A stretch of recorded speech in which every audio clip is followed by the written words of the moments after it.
Good morning, everybody. It is Saturday, May 2nd, and I wanted to do a weekend reading vlog or like a day in the life reading vlog slash life vlog.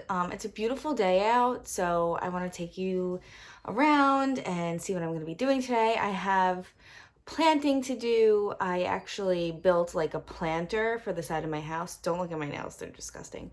And it's like a high-rise planter, so I could put all my herbs in. So, we've been getting a lot of rain, and last year we had a lot of rain that my garden that was in the ground didn't do really well. So I decided to make a garden bed that's like high-rise for the smaller plants. So I'm going to be planting that today. I'm also going to be just outside enjoying this weather, listening to the birds. I have two books here that I'm going to be reading today, and that is Under the Dome by Stephen King, which you guys know that I've been reading this. And also I've been reading The Age of Witches by Louisa Morgan. This is a fun book so far. It's very historical. It's very slow right now. I'm 50 pages in. It's just a nice read, a nice feminine read. And sometimes you need that. With all the horror that I read, sometimes you just need that. But this is basically about a good witch and a bad witch. And they're descendants of the Bishop bloodline from the Salem witch trials. They're descendants from Bridget Bishop. And it's based on three witches, Harriet, Frances, and Anise. And Anise is the granddaughter of, I want to say, Harriet's mother. So Harriet is her aunt. And Frances is from another part of the bloodline. She is now Anise's stepmother. And she is a dark, evil witch. She does dark magic.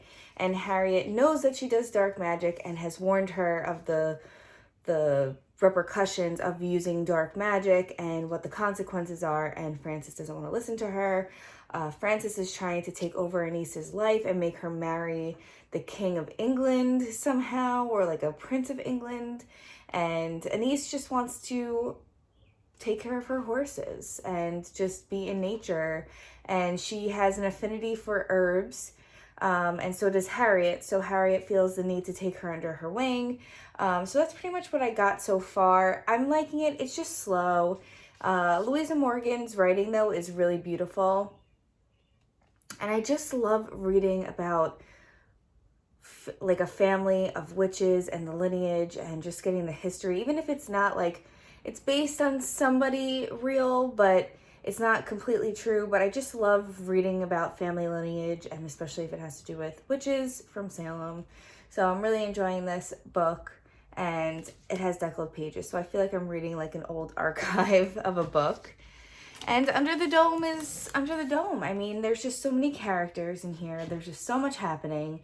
But at the same time, not much is happening. I'm starting to get to the point where things are starting to pick up and getting more familiar with the characters and who they are and who's under the dome, who's not under the dome, and what's going on. It does take place in October, so you do get like that atmosphere of it being spooky season, and I love that because I love October, I love Halloween, so this book is really great for me right now. And yeah, so I'm gonna take Age of Witches outside also, but I may take Rose Matter as well and start reading the first week of Rose Matter also, because that's part of our Constantly Reading book club pick, and I'm really excited to read that one. That one sounds really, really good. And I've heard so many mixed reviews about it. It depends on, I guess, the type of person you are. But anyway, I'm gonna get going on my day. I just finished doing yoga, which was amazing. I have made yoga part of my everyday since the quarantine happened, because it just helps so much with my anxiety, and it just helps everything, like your body processes, your mind processes, your just being able to move and not being like in pain, because a lot of times a lot of my body pain comes from stress because of the type of job I do, and just because I bottle up a lot of stuff. And I don't really speak my mind. So doing yoga really helps to release that stress. So yeah, that's pretty much it for now. So I'm gonna take you guys outside with me in a little bit so you could see what I'm gonna be doing with my flower bed. Well, not flower bed, but my herbal garden that I'm gonna be making. And yeah, I'm excited for this beautiful day. Outside with my dog, just walking her. It's really freaking beautiful today, I have to say. Let me show you my plants that I got. Okay, so here are my little herbies. So here's my parsley, which is kind of drooping because it's getting really big. So I might have to prune that a little bit now.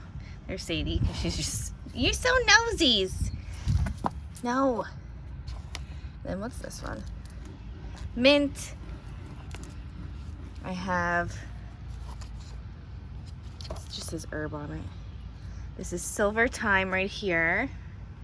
Then this is rosemary, I believe. Oh no, this is lavender.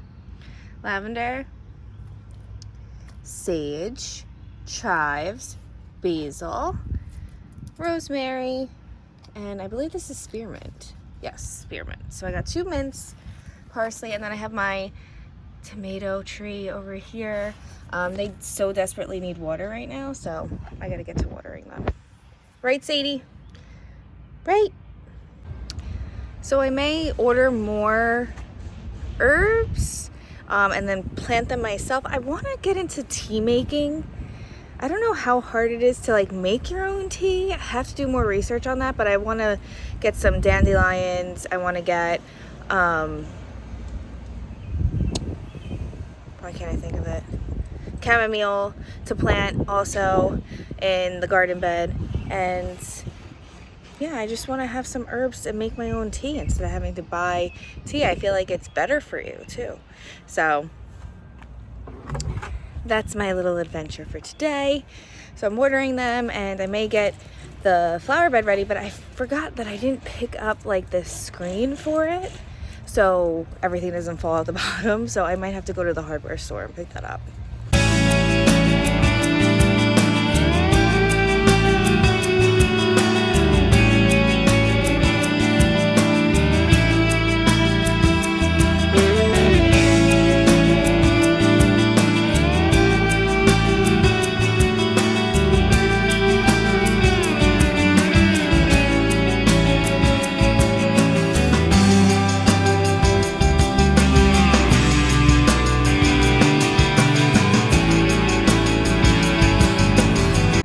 So the idea of this project of making my herb garden is to kind of just use what I already have. So the wood I had laying around, and now I have chicken wire in here as a mesh, and I'm gonna be using paper bags from Trader Joe's and Whole Foods as my fabric liner.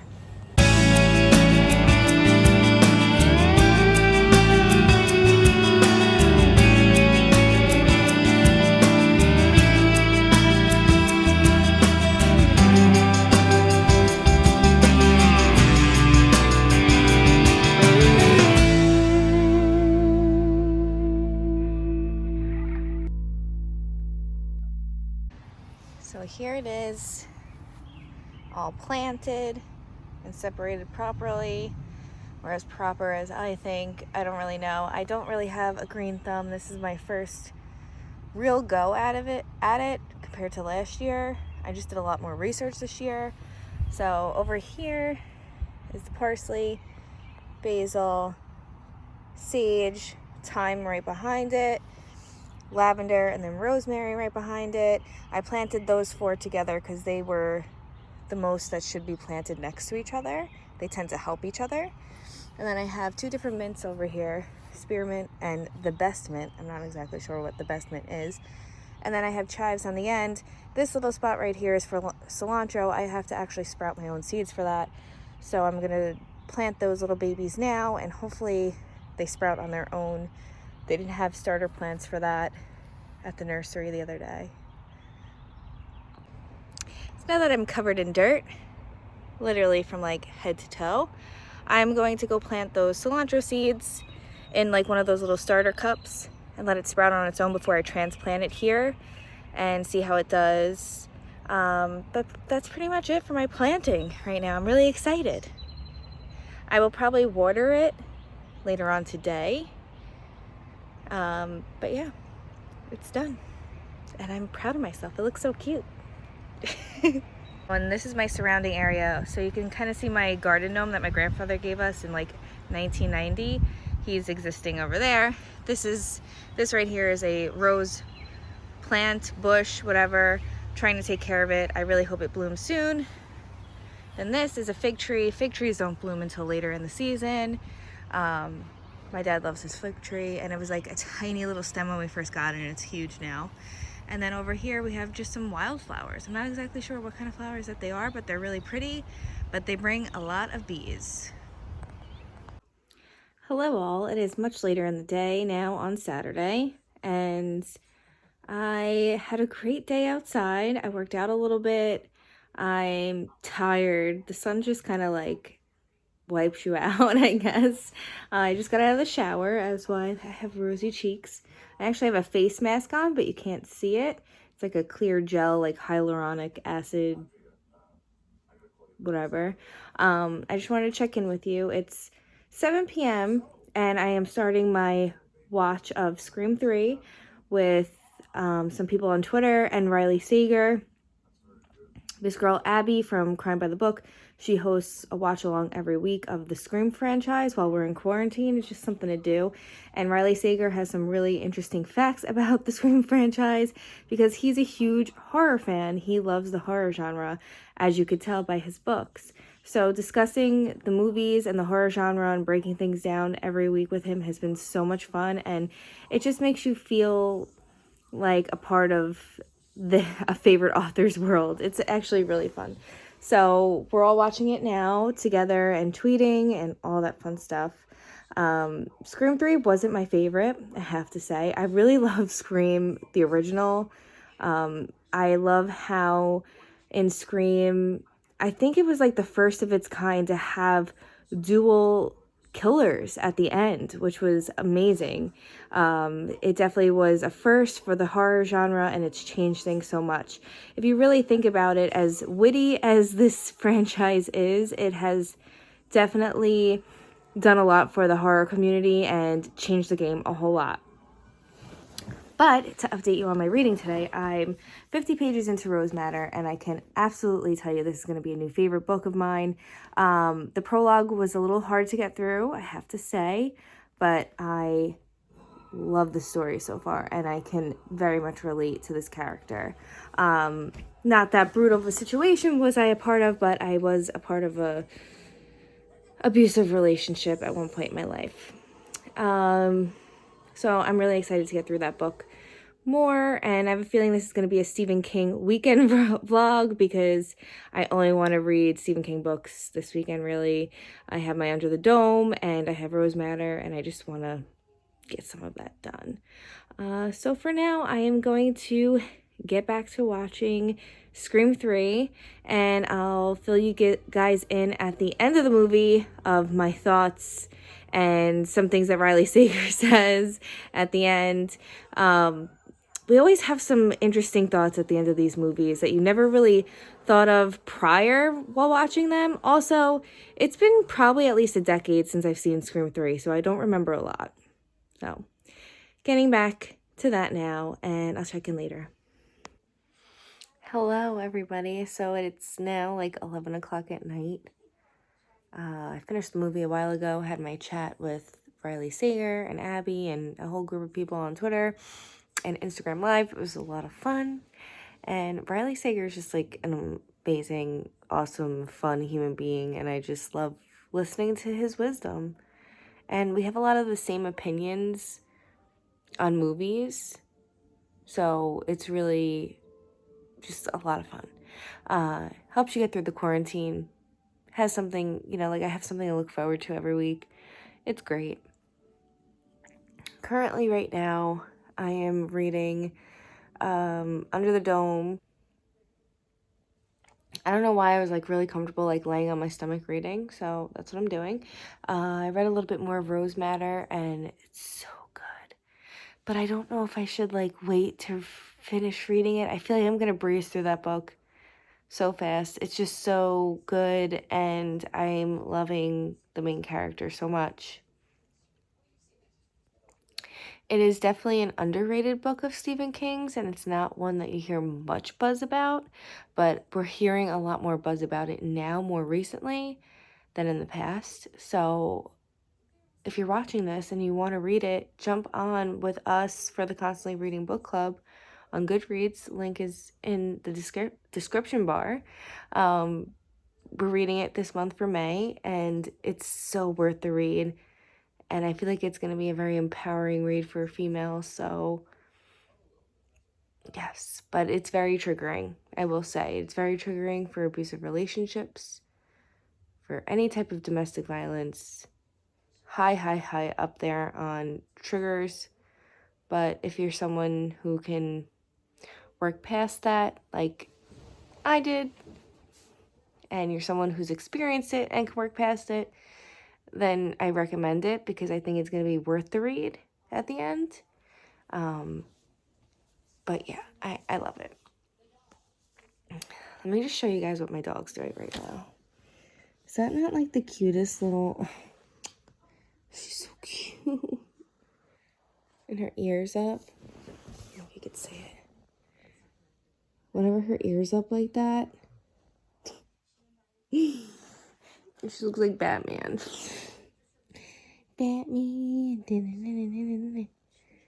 Batman. Look at this nail, by the way. Woo. Alright, well, I'm starting to get a little tired. Not gonna lie. So I'll probably just end it here and talk to you guys tomorrow morning. See what the day is gonna bring tomorrow. Goodbye.